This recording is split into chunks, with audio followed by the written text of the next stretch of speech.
Grace be unto you and peace from God our Father and from the Lord Jesus Christ. I was glad when they said to me, let us go into the house of the Lord.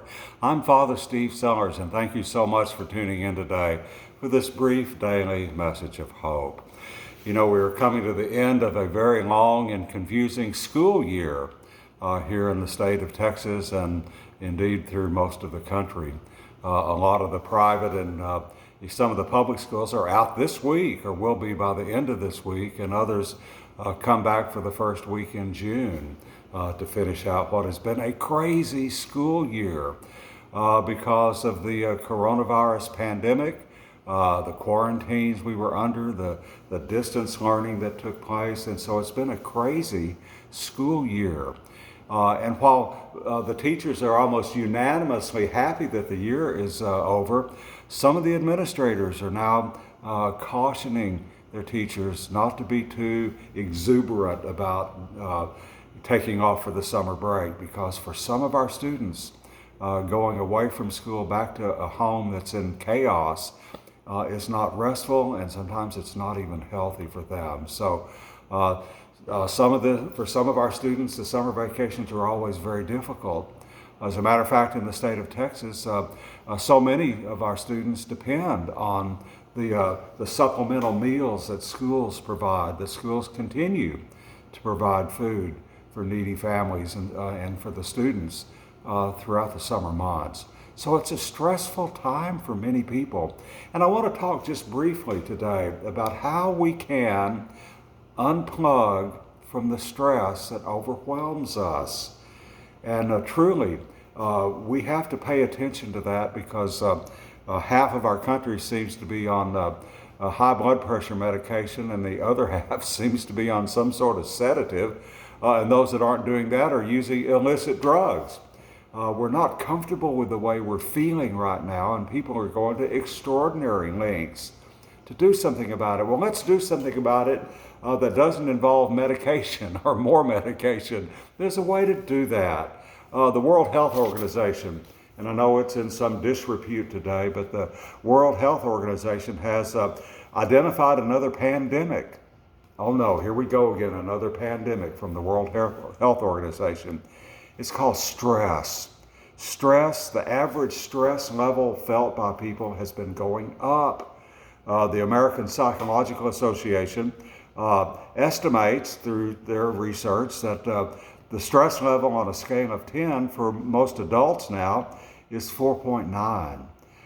So that's going into a serious level of stress that people are under. And of all of the different generations that live among us now, it's the youngest, the Generation Z, that seems to be most impacted by stress. And isn't it interesting that Gen Z are the ones that have more digital connections over more different means at faster speeds than any of the rest of us has ever seen or had. And so how do we unplug from the stress of life? Let me just give you 5 things that I've come up with. You can find a multitude of 10 steps or 5 steps or 15 steps or 1,000 ways. The fact is, we have to change up our lives. We get up in the morning with the wrong attitudes. We head off in too many different directions without a clear picture. We eat the wrong things at the wrong times. We wind up being thoroughly stressed out and sleep deprived and probably dehydrated, all mixed into one. How can we stop the insanity induced by stress? Well, let me just give you a few things.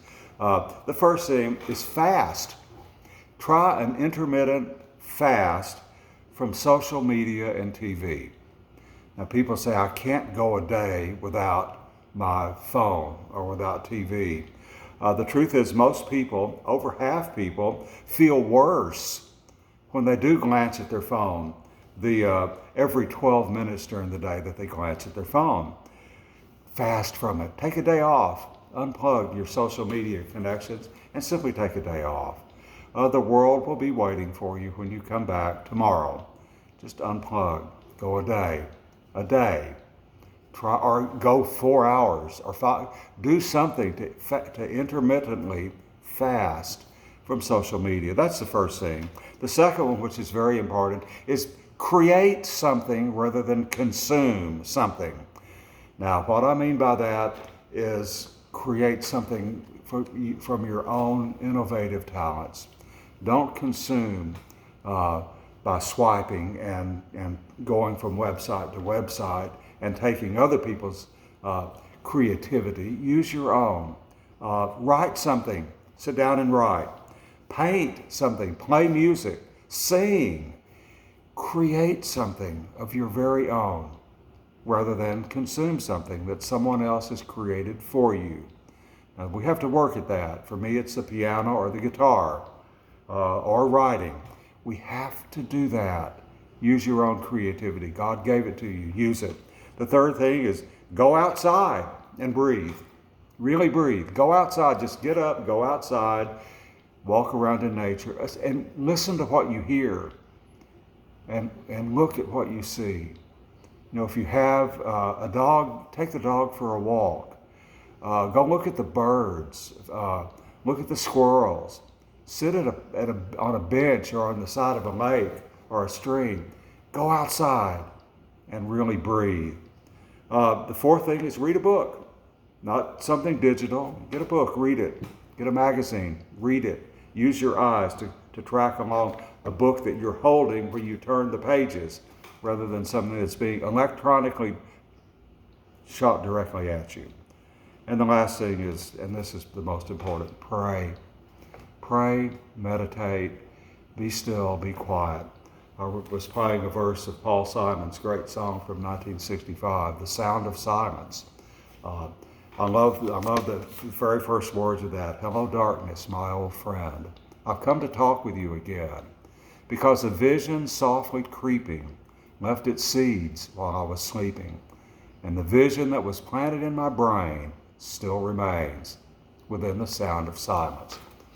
Paul Simon, to get away from everything, used to take his guitar into the bathroom and shut the door and turn out the lights and play his guitar in the darkness.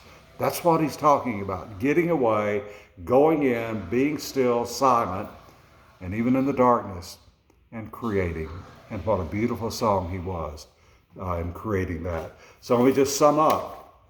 Fast from social media intermittently. Create instead of consume. Go outside and really breathe. Read a real book and pray and meditate in silence. The Lord Jesus put it this way in Matthew chapter 11, verse 28, where Jesus said this, "Come to me, all you who are weary and burdened, and I will give you rest. Take my yoke upon you and learn from me, for I am gentle and humble in heart, and you will find rest for your souls." The antidote, the cure for stress is rest for your souls. I hope you find some today, and God willing, I will see you right back here again tomorrow. God bless you.